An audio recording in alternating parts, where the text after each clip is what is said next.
ठीक है बच्चों, एक बार फिर से। ठीक है, सबसे फर्स्ट पॉइंट में मैंने क्या बोला? फर्स्ट पॉइंट में मैंने तुम्हें दो पैरेलल एंड डिस्टिंक्ट प्लेन्स का कंडीशन बताया।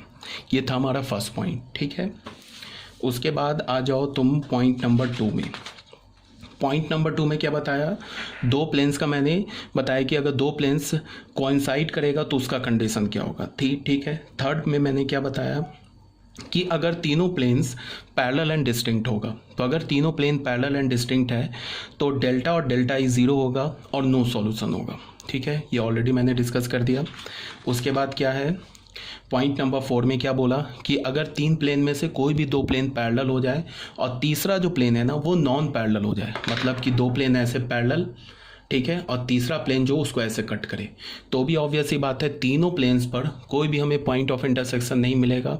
इस केस में क्या होगा कि डेल्टा ज़ीरो हो जाएगा और any one of delta is non zero हो जाएगा। ठीक है, तो भी हमारा सिस्टम ऑफ इक्वेशन इनकंसिस्टेंट होगा और नो सॉल्यूशन होगा। ये था हमारा पॉइंट नंबर 4। पॉइंट नंबर 5 में मैंने क्या बोला कि कोई भी तीन प्लेन में से कोई भी दो प्लेन क्या हो जाए, कॉन्साइड कर जाए, और जो थर्ड प्लेन हो ना, कोई भी दो प्लेन कॉन्साइड कर जाए, तीसरा प्लेन उसके पैरेलल हो जाए, तो इस केस में क्या होगा, सिस्टम ऑफ इक्वेशन क्या हो जाएगा? दो प्लेन कॉन्साइड कर गया। ठीक है, दो प्लेन कॉन्साइड कर गया, तो अगर दो प्लेन कॉन्साइड कर गया इसका क्या मतलब है कि वो दो प्लेन नहीं गिवन है, वो एक ही प्लेन गिवन है। तो जो भी दो प्लेन कॉन्साइड कर रहा है उसमें से कोई भी एक प्लेन हटा दो, एक प्लेन हटा दो। अब तुम देखो कि दूसरे प्लेन और तीसरे प्लेन के बीच में क्या चल रहा है। तो दूसरा प्लेन और तीसरा प्लेन अगर पैरेलल एंड डिस्टिंक्ट हो गया तो फिर क्या हो जाएगा, डेल्टा और डेल्टा आई क्या हो जाएगा हमारा, ज़ीरो हो जाएगा, एंड सिस्टम ऑफ इक्वेशन क्या हो जाएगा, इनकंसिस्टेंट एंड नो सॉल्यूशन। ये था हमारा पॉइंट नंबर 5। अब पॉइंट नंबर 6 में हमने क्या बोला कि if any two planes out of the three planes are coincident and the third plane is non parallel to the coincide plane. अगर कोई भी दो प्लेन, तीन प्लेन में से कोई भी दो प्लेन कॉन्साइड कर जाए और तीसरा प्लेन क्या हो जाए, उस जो दो प्लेन कॉन्साइड करा उसके नॉन पैरेलल हो जाए, तो इस केस में भी डेल्टा और डेल्टा आई क्या हो जाएगा हमारा, ज़ीरो हो जाएगा और सिस्टम ऑफ इक्वेशन क्या हो जाएगा, इनकंसिस्टेंट हो जाएगा। सॉरी, नॉन कॉन्साइड कर रहा है ना, तो सिस्टम ऑफ इक्वेशन क्या हो जाएगा, यहाँ बोला है any two plane of the three plane coincide and the third plane क्या हो जाएगा, third plane non parallel to the two coincides plane. तो इस केस में क्या हो जाएगा, डेल्टा और डेल्टा ही ज़ीरो हो जाएगा एंड सिस्टम ऑफ इक्वेशन क्या होगा हमारा, कंसिस्टेंट होगा एंड इन्फिनाइटली मेनी सॉल्यूशन होगा। इस केस में जो इन्फिनाइटली मेनी सॉल्यूशन होगा वो हमें एक स्ट्रेट लाइन पे मिलेगा। अब आ जाते पॉइंट नंबर 7 पे। पॉइंट नंबर 7 में क्या है कि तीनों प्लेन्स कॉन्साइड कर गया, तो तीनों प्लेन्स अगर कॉन्साइड कर गया तो भी क्या होगा, डेल्टा और डेल्टा ई ज़ीरो हो जाएगा और हमें इन्फिनाइटली मेनी सॉल्यूशन मिलेगा। बट पॉइंट नंबर 6 और पॉइंट नंबर 7 में देखो, पॉइंट नंबर 6 में भी क्या है, इन्फिनाइटली मेनी सॉल्यूशन मिला है, सिस्टम कंसिस्टेंट मिला है यहाँ भी, और डेल्टा ई ज़ीरो मिला है हमें, डेल्टा और डेल्टा ई ज़ीरो मिला है, और सिस्टम ऑफ इक्वेशन क्या मिला हमें, कंसिस्टेंट मिला, इन्फिनाइटली मेनी सॉल्यूशन मिला है। बट इस केस में जो इन्फिनाइटली मेनी सॉल्यूशन मिला वो हमें एक स्ट्रेट लाइन पे मिला है। तो अगर हमें क्या करना होगा, उस इन्फिनाइटली मेनी सॉल्यूशन को लिखना होगा तो हम एक पैरामीटर यूज़ करेंगे। ठीक है, और इस केस में क्या मिला है हमें, तीनों प्लेन्स कॉन्साइड कर गया, कॉन्साइड्स हो गया, तो उस केस में क्या होगा कि डेल्टा ई ज़ीरो होगा और सिस्टम कंसिस्टेंट होगा, इन्फिनाइटली मेनी सॉल्यूशन होगा।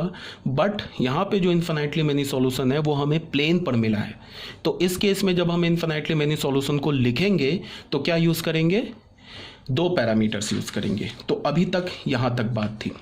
अभी तक हमने जो भी केस लिया है ना, ये केस नंबर 7 तक, तो केस नंबर 7 तक क्या है कि जो प्लेन्स थे वो या तो पैरेलल थे या तो कोइंसिडेंट थे अभी तक। ठीक है, अभी तक हमने जो डिस्कस किया है, जिसमें हमें नो सॉल्यूशन मिला है, जिसमें हमें इन्फिनाइटली मेनी सॉल्यूशन मिला है, इसमें क्या था, सिस्टम ऑफ इक्वेशन क्या था, या तो प्लेन्स पैरेलल थे या तो कोइंसिडेंट थे। एक बार तुम ऐसे देख लो, मैं एक बार जनरल और तुम्हें अच्छे से समझाने की, इसलिए कि बच्चे अभी तक फिर भी कंफ्यूज कर जाते, बट एक बार और मैं तुम्हें समझाता हूँ। a1x b1y plus c1z is equal to d1।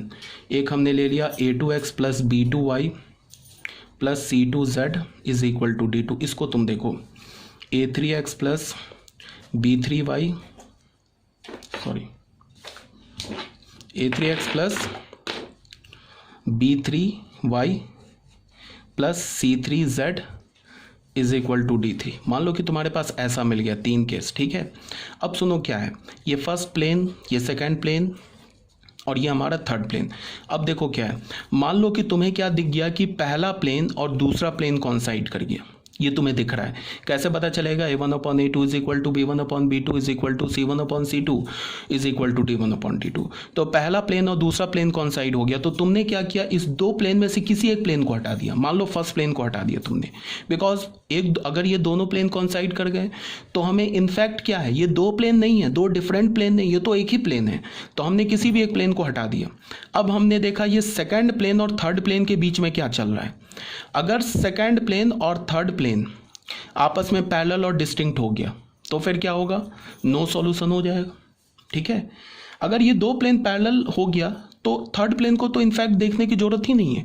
Third plane चाहे पैरेलल हो चाहे नॉन पैरेलल हो, क्या होगा हमारे पास, सिस्टम इनकंसिस्टेंट ही होगा। अगर पहला दो प्लेन पैरेलल एंड डिस्टिंक्ट हो गया, सिस्टम तो इनकंसिस्टेंट ही होगा, नो सॉल्यूशन होगा। तो तुम्हें थर्ड प्लेन को देखने की जरूरत ही नहीं है। बट फिर भी बता रहा हूँ, अगर थर्ड प्लेन इस प्लेन के साथ क्या हो जाए, पैरेलल एंड डिस्टिंक्ट हो जाए, तो कौन सा केस हो जाएगा हमारा केस हो जाएगा कि तीनों प्लेन क्या हो जाएंगे, पैरेलल एंड डिस्टिंक्ट हो जाएंगे। तो जब तीनों प्लेन पैरेलल एंड डिस्टिंक्ट हो जाएंगे उस केस में हमारा क्या होगा, डेल्टा और डेल्टा ई जीरो होगा, सिस्टम इनकंसिस्टेंट हो जाएगा, नो सॉल्यूशन हो जाएगा। अगर ये सेकेंड प्लेन और थर्ड प्लेन कॉन्साइड कर गया, मैंने पहले बोला कि डेल्टा वन और डेल्टा, ये दोनों प्लेन क्या हो गया, पैरेलल एंड डिस्टिंक्ट हो गया। ठीक है, पैरेलल एंड डिस्टिंक्ट हो गया था। उसके जब पैरेलल एंड डिस्टिंक्ट हो गया तो मैंने फर्स्ट प्लेन को हटा दिया। अब मैंने देखा सेकंड और थर्ड प्लेन, ये सेकंड और थर्ड प्लेन अगर दोनों प्लेन पैरेलल एंड डिस्टिंक्ट हो गया तो क्या होगा, डेल्टा और डेल्टा ई जीरो हो जाएगा, सिस्टम इनकंसिस्टेंट हो जाएगा।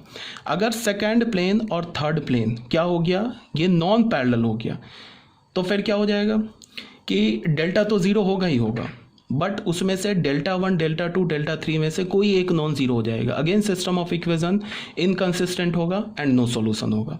अगर सेकेंड और थर्ड प्लेन कॉन्साइड कर गया तो फिर क्या होगा, डेल्टा और डेल्टा ई जीरो हो जाएगा और again system of equation inconsistent होगा और नो सॉल्यूशन होगा। ये बात आ रही समझ में? अगर तुमने देखा कि पहला प्लेन और दूसरा प्लेन कॉन्साइड कर गया, ठीक है, तो हमने क्या किया, एक प्लेन हटा दिया। अब हमने देखा सेकंड प्लेन और थर्ड प्लेन में देखा तो सेकंड प्लेन और थर्ड प्लेन भी कॉन्साइड कर गया, तो फिर क्या हो गया, ये दूसरे प्लेन को भी हटा दिया। अब तो हमारे पास सिर्फ एक ही प्लेन बचा। अब ये एक प्लेन बचा तो सिस्टम ऑफ इक्वेशन क्या होगा, कंसिस्टेंट होगा, इन्फिनाइटली मेनी सॉल्यूशन होगा। अब उस इन्फिनाइटली मेनी सॉल्यूशन को तुम लिखोगे कैसे? तुम y तीन पैरामीटर है ना, तीन वेरिएबल, किसी भी दो वेरिएबल को तुम अल्फा बीटा मान लो तुमने y और z को अल्फा बीटा मान लिया, तो y को तुमने क्या मान लिया, अल्फा, एंड z को तुमने क्या मान लिया, बीटा मान लिया। तो अब क्या होगा, अब ये x है ना, तुम अल्फा बीटा के टर्म में निकाल लो, तो x क्या होगा, d3 माइनस b3, y की जगह अल्फा माना, माइनस c3, z की जगह बीटा माना, अपॉन a3 माना।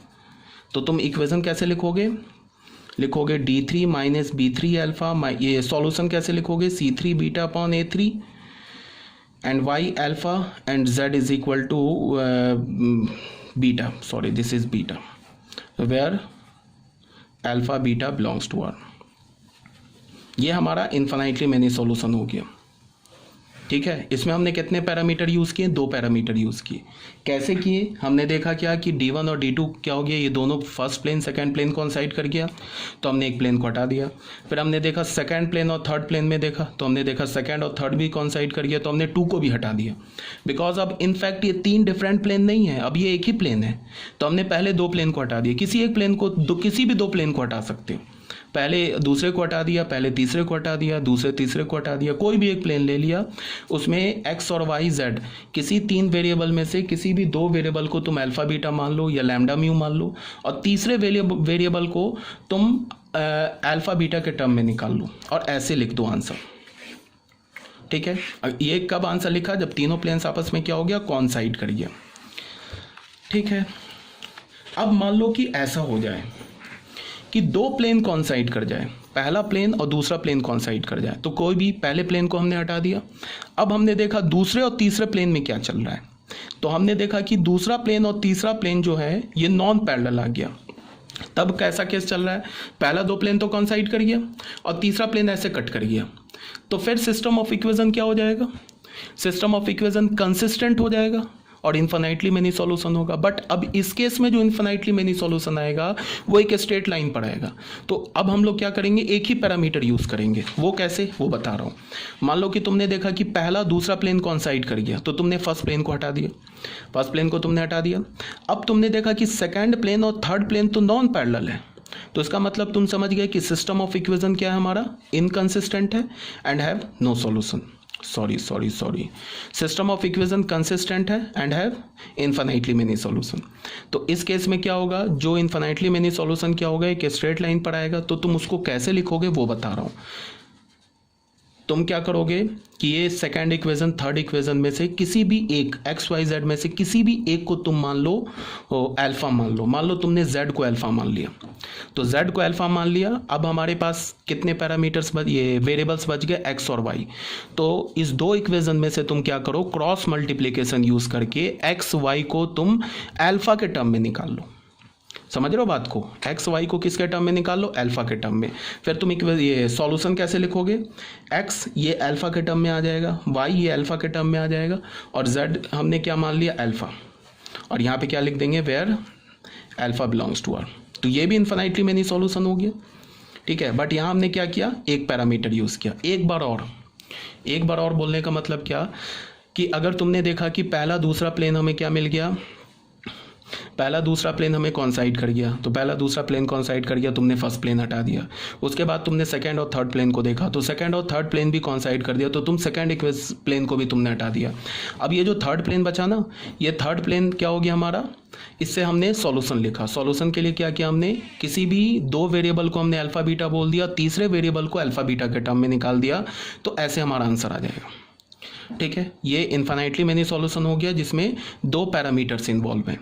अब सेकंड केस में हमने क्या बोला कि हमने देखा कि पहला दूसरा प्लेन कॉन्साइड कर गया, तो एक इस प्लेन को हटा दिया। अब और सेकंड और थर्ड प्लेन में हमने देखा सेकंड और थर्ड प्लेन नॉन पैरेलल है, तो फिर भी इनफाइनाइटली मेनी सॉल्यूशन होगा, डेल्टा और डेल्टा ई जीरो होगा, ठीक है। तो अब उस इनफाइनाइटली मेनी सॉल्यूशन के लिखने के लिए हमने क्या किया, एक्स वाई जेड इस सेकंड और थर्ड इक्वेशन में एक्स वाई जेड में से किसी भी क्या किया, एक को x को या तो y को या तो z को हमने अल्फा बोल दिया, और फिर हमने क्रॉस मल्टीप्लिकेशन यूज़ किया और x और y को किसके टर्म में निकाल लिया, अल्फा के टर्म में निकाल लिया, और ऐसे लिख दिया अल्फा बिलोंग्स टू आर। तो फिर इनफाइनाइटली मेनी सॉल्यूशन आ जाएगा, ठीक है। ये क्लियर होना चाहिए। अभी भी अगर तुम्हें कोई डाउट रह गया तो पूछ सकते हो। तो अभी तक हम लोग किस केस में कर रहे थे, जब सारे प्लेन्स या तो पैरेलल थे, कॉन्साइड थे, ठीक है। इस केस में हम लोग कर रहे थे कि सारे दो प्लेन्स पैरेलल हो गए या तीनों प्लेन्स पैरेलल हो गए, या दो प्लेन कॉन्साइड हो गया, तीसरा प्लेन नॉन पैरेलल हो गया, या दो प्लेन कॉन्साइड हो गया, तीसरा प्लेन भी कॉन्साइड हो गया। तो इन सब का कंडीशन हम देख रहे थे। अगर देखो ये तुम्हें लग रहा होगा ना तुम लोगों को सुन के कि मैं कोई बहुत ही मतलब कॉम्प्लेक्स बात बता रहा हूँ, बट अगर तुम एक दो बार मेरे लेक्चर को सुनोगे और ध्यान से PDF पढ़ोगे तो बिल्कुल आसान है, इसमें कहीं कोई प्रॉब्लम नहीं है। बस तुम प्लेन को देख कर ना, प्लेन के इक्वेशन को देख कर ही बता सकते हो कि क्या चल रहा है, सिस्टम कंसिस्टेंट है, इनकंसिस्टेंट है, या इनफाइनाइटली मेनी सॉल्यूशन है, नो मेनी, ये इनफाइनाइटली मेनी सॉल्यूशन है या नो सॉल्यूशन है। अगर तीनों प्लेन पैरेलल हो गया, पैरेलल एंड डिस्टिंक्ट हो गया, तो कोई भी बच्चा बोल सकता है कि नो सॉल्यूशन होगा। इस केस में डेल्टा और डेल्टा आई क्या हो जाएगा, जीरो हो जाएगा। अगर दो प्लेन पैरेलल एंड डिस्टिंक्ट है, तीसरा प्लेन कट कर गया, तो भी नो सॉल्यूशन हो जाएगा। इस केस में क्या होगा, डेल्टा जीरो हो जाएगा, और डेल्टा आई में से कोई भी delta 1, delta 2, delta 3 non zero हो जाएगा, कोई एक या तो तीनों भी हो सकता है। अगर मैंने बोला कि तीन प्लेन में से दो प्लेन कॉन्साइड कर गया, ठीक है, और तीसरा प्लेन पैरेलल हो गया, तो क्या होगा, फिर डेल्टा और डेल्टा ई जीरो हो जाएगा, नो सॉल्यूशन हो जाएगा। अगर मैंने बोला कि तीन प्लेन में से कोई दो प्लेन क्या हो गया, पैरेलल एंड डिस्टिंक्ट हो गया, और तीसरा प्लेन उस दो पैरेलल एंड डिस्टिंक्ट प्लेन के साथ नॉन पैरेलल हो गया, फिर भी क्या हो जाएगा, डेल्टा जीरो हो जाएगा। तो क्या होगा, डेल्टा जीरो हो जाएगा, और एनी वन डेल्टा आई क्या होगा हमारा, नॉन जीरो हो जाएगा, सिस्टम इनकंसिस्टेंट हो जाएगा। फिर मैंने क्या बोला कि अगर तीन प्लेन में से कोई भी दो प्लेन आपस में क्या कर जाए, कॉन्साइड कर जाए, और तीसरा प्लेन उस दो कॉन्साइड प्लेन के साथ नॉन पैरेलल हो जाए, फिर डेल्टा और डेल्टा ई जीरो हो जाएगा, सिस्टम क्या हो जाएगा, कंसिस्टेंट हो जाएगा, इनफाइनाइटली मेनी सॉल्यूशन होगा। बट ये जो होगा ये एक लाइन पर इंटरसेक्ट करेगा, तो वन पैरामीटर यूज़ करेंगे। फिर क्या हो सकता है कि तीनों प्लेन कॉन्साइड कर जाए, तो इसका मतलब कि इनफैक्ट 3 प्लेन नहीं, एक ही प्लेन दे रखा है, तो भी फिर सिस्टम ऑफ इक्वेशन क्या हो जाएगा, कंसिस्टेंट हो जाएगा, इन्फिनाइटली मैनी सॉल्यूशन होगा। बट इस केस में जो इन्फिनाइटली मैनी सॉल्यूशन होगा वो प्लेन पर लाई करेगा, तो फिर हम 2 पैरामीटर्स यूज़ कर लेंगे। तो अभी तक जितनी बात चल रही थी ना, ये किस में चल रही थी, जब प्लेन्स हमारा क्या था, जब प्लेन्स हमारा पैरेलल था या कोइंसिडेंट था। अब की बात जो अब नेक्स्ट टॉपिक जो हम करेंगे इसके बाद, इसमें हम कोएक्सियल प्लेन पढ़ेंगे। कोएक्सियल प्लेन का क्या मतलब है ये अभी आगे बताया जा रहा है।